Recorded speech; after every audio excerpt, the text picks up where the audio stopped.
أعوذ بالله من الشيطان الرجيم بسم الله الرحمن الرحيم. پرون خو موږ او تاسو ذات ویلی وو، ورسې پر ذات باندې کښېږده ضاد اورېستیا وه که یې نه اورې اصول ته رانږدې سي تلفظ دی څنګه کوي. ضاد ضاد ضاد ضاد ضاد ضاد ضاد نو ویل کېږي خو دغسې لکه څنګه چې طریقه وه، خو بیا به وروست کوشش پر وکړو چې ضاد څنګه ویل کېږي. پرون خو موږ طریقه داسې وښودله، د ژبې رسته طرف دا خوا یا د ژبې چپه طرفه د زامې لوړو غاښو ته او د چپه زامې یا د رسته زامې.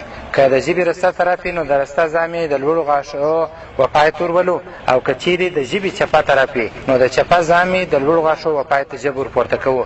خو دا هغه وخت چې کله موږ او تاسو ضاد شروع کوو، د ضاد د شروع کېدلو په وخت ژبه لږ پورته کېږي او د غاښو سره مشلي. چې کله ضاد ختمیږي بېرته دا ژبه د غاښو د پای څخه رالیرې کېږي، لکه پرون چې مو دا ترکیب ویلی وو. نو موږ یې ویلی سو داسې ضاد، نه غین سي او نه راڅخه ضا سي. د ژبې سر که چیرې د مخ ته غاښو د لوړو غاښو د بیخ سره ومشلو نو ضا راڅخه دیږي، او ضاد داسې هم نه دی، هغه ضا سوله.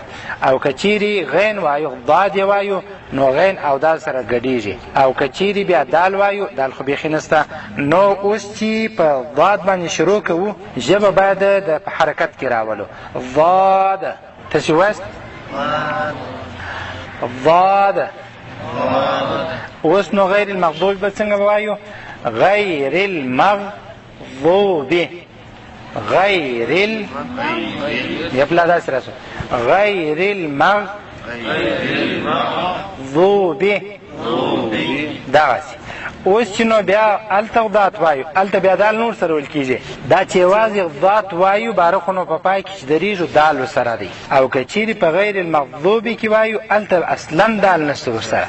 غیر المغضوب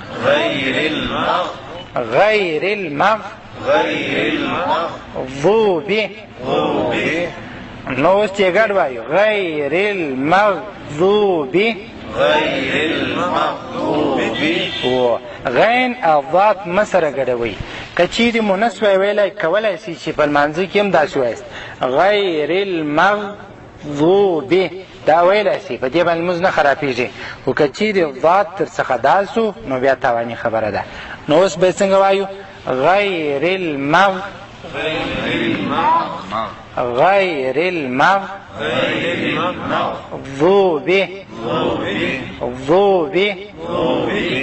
غیر المغضوب علیهم. دا بل ضاد هم دغه رقم دی، کټ مټ. ولا الضالین انشاءالله صحیح به یا وکې. صدق الله العظیم.